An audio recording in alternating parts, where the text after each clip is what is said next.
Hello student, I am Kirti Sagar from JPS आबाद। हम पढ़ रहे हैं आपका subject surveying first for civil second year, और ये बुक जो है इसका रेफरेंस ले रहे हैं ये है सार्थक पब्लिकेशंस की। तो देखिए, हम पढ़ रहे हैं आपका चैप्टर नंबर 2 में लाभ, एडवांटेज या जरीब सर्वेक्षण के लिए उचित परिस्थितियाँ।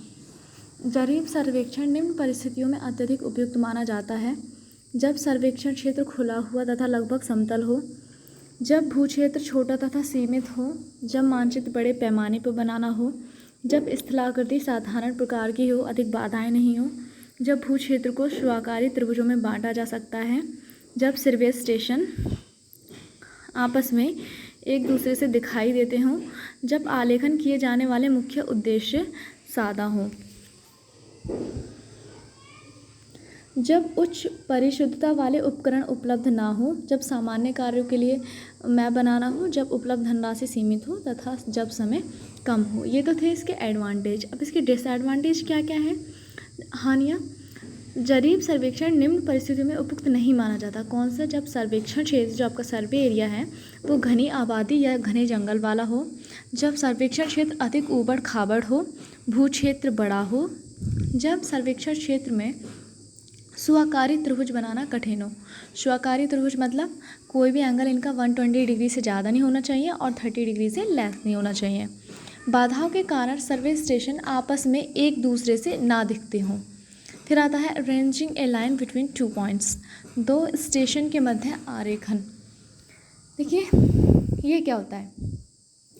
सर्वेक्षण क्षेत्र में स्थित किन्हीं दो बिंदुओं के मध्य दूरी ज्ञात करने के लिए उनके मध्य चेन या फीते फैलाकर दूरी मापी जाती है। रेंजिंग ए लाइन बिटवीन 2 पॉइंट्स, तो ये क्या होता है? रेंजिंग ए लाइन के सर्वेक्षण क्षेत्र में हम जो दो बिंदुओं के बीच दूरी याद करते हैं तो उनके बीच में क्या करते हैं? चेन या फीता फैलाकर दूरी माप लेते हैं। यह दूरी सही मापने के लिए दो बिंदुओं के बीच फैलाई गई चेन या टीप का सीधा होना आवश्यक है। यदि सर्वेक्षण क्षेत्र में दोनों बिंदु स्टेशन जिनके मध्य हमें को दूरी नापनी होती है वो एक जरीब की लंबाई से अधिक दूरी पर होते हैं, तो हम क्या करते हैं? उनके मध्य सीध बनाने के लिए इनके बीच में सब स्टेशंस स्थापित कर लेते हैं। इन सब स्टेशंस के कारण सर्वेक्षण सीधी रेखा से भटकता नहीं है। दो मुख्य बिंदुओं के बीच में सीध बांधते हुए इनके मध्य अंतर्वर्ती बिंदुओं अर्थात सब स्टेशन को स्थापित करना ही रेंजिंग कहलाता है। ठीक है, आप क्या समझे कि एक सीधी रेखा, एक स्टेशन, जैसे कि एक सीधी रेखा है, यह है स्टेशन ए, यह है स्टेशन बी। अब इनके बीच की जो डिस्टेंस है वो 1 चेन से ज़्यादा है। 1 चेन से क्या है? ज़्यादा है। तब क्या करेंगे? इनके बीच में सीधी रेखा में दो बीच में सब स्टेशंस स्थापित कर लेंगे, सी और डी। ठीक है, ताकि जो ए बी है वो सीधे सीधे एक लाइन में रहे। तो इसी को क्या कहते हैं? रेंजिंग ए लाइन बिटवीन 2 पॉइंट्स। तो ये कैसे करते हैं? देखिए, रेखाओं के आरेखन में अंतर्वर्ती बिंदु स्थापित करने के लिए आरेखन दंड का यूज़ होता है। आरेखन दंड मतलब रेंजिंग रॉड। प्रत्येक अंतर्वर्ती बिंदु पर एक आरेखन दंड लगा दिया जाता है। आरेखन कार्य जरीब मापन से पूर्व करना होता है। तो आरेखन की निम्न 2 विधियां हैं। फर्स्ट है कौन सी? डायरेक्ट रेंजिंग, और दूसरी है इनडायरेक्ट रेंजिंग। डायरेक्ट मतलब प्रत्यक्ष आरेखन और इनडायरेक्ट मीन्स अप्रत्यक्ष आरेखन। अच्छा, प्रत्यक्ष आरेखन, डायरेक्ट रेंजिंग क्या होता है? प्रत्यक्ष आरेखन करने के लिए आवश्यक है कि जिन बिंदुओं के बीच आरेखन करना है वे दोनों बिंदु एक दूसरे से दिखाई देते हों, इंटरविजिबल हों। अच्छा, प्रत्यक्ष का मतलब तभी तो है जब हमें स्टेशन ए और बी विजिबल हो, बी से ए विजिबल हो और ए से बी विजिबल हो। इनडायरेक्ट रेंजिंग किसे कहेंगे? जब इनके बीच में कोई बाधा आ जाए, बी से ए ना दिख रहा हो और ए से बी ना दिख रहा हो। तो डायरेक्ट और इनडायरेक्ट का मतलब समझ में आ गया होगा।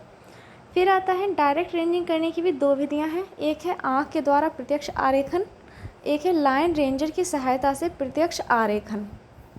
फिर आता है आँख के द्वारा प्रत्यक्ष आरेखन कैसे करते हैं?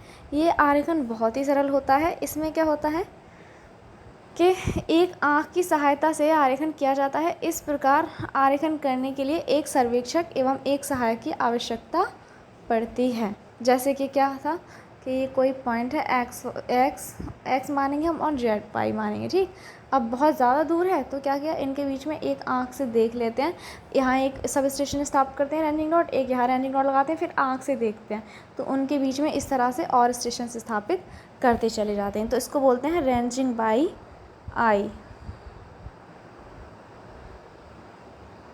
फिर है आपका आरेखन क्रिया कैसे करते हैं। देखिए, माना एक्स वाई क्या है, एक सर्वेक्षण रेखा है, ठीक है, बनाते हुए चलते हैं साथ में, ज़्यादा अच्छा लगेगा।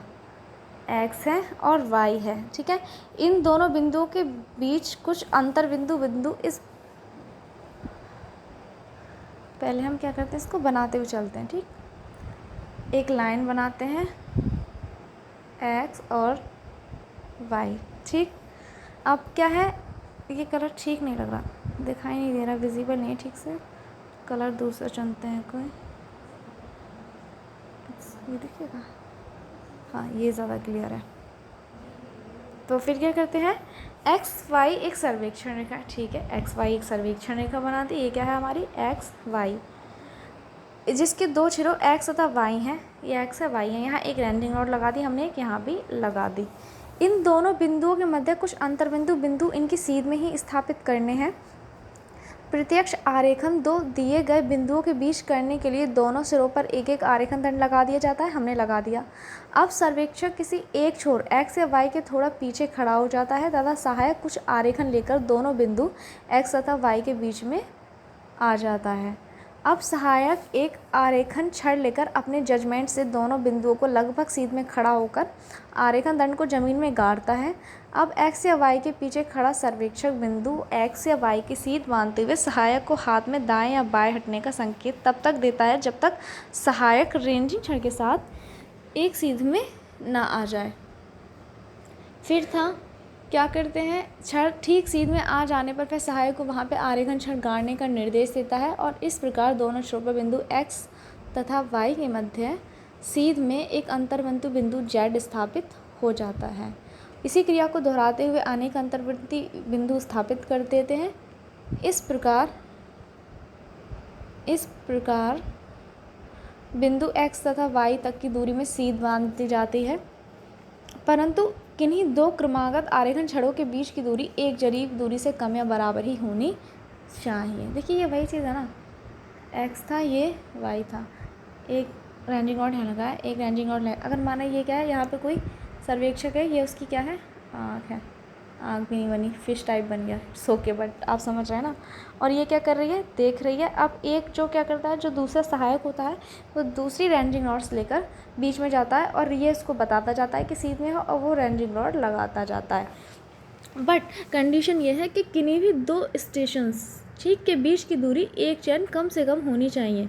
ये उस कंडीशन में हम करते हैं जब दूरी एक चैन से ज़्यादा होती है, ठीक। जैसे इसके बीच में कम से कम एक चैन से ज़्यादा दूरी होनी चाहिए। अब एक चैन सीधी जा रही है तो हम इनके सब स्टेशंस का क्या करेंगे, यही चीज़ है ना। फिर आता है कि अच्छा कौन कौन से संकेत होते हैं। सीधा हाथ धीरे धीरे चलाना, इसका अर्थ है धीरे धीरे दाहिनी ओर बढ़ो। सीधा हाथ तेज़ी से चलाना, तेज़ी से दाहिनी ओर बढ़ो। ये संकेत आपको पता होने चाहिए।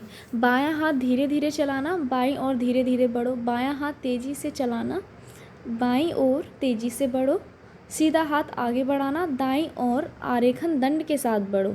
सीधा हाथ आगे बढ़ाया है, इसका मतलब दाईं ओर आरेखन दंड के साथ बढ़ो। बायां हाथ आगे बढ़ाना है, बाईं ओर आरेखन दंड के साथ बढ़ो। सीधा हाथ ऊपर करके दाहिनी ओर इशारा करना, इसका मतलब है आरेखन दंड को ऊपर से सीधा करो। बायां हाथ ऊपर करके बाईं ओर इशारा करना, आरेखन दंड को ऊपर से बाईं ओर करो। दोनों हाथ सिर से ऊपर ले जाकर नीचे लाना, आरेखन दंड की स्थिति ठीक है।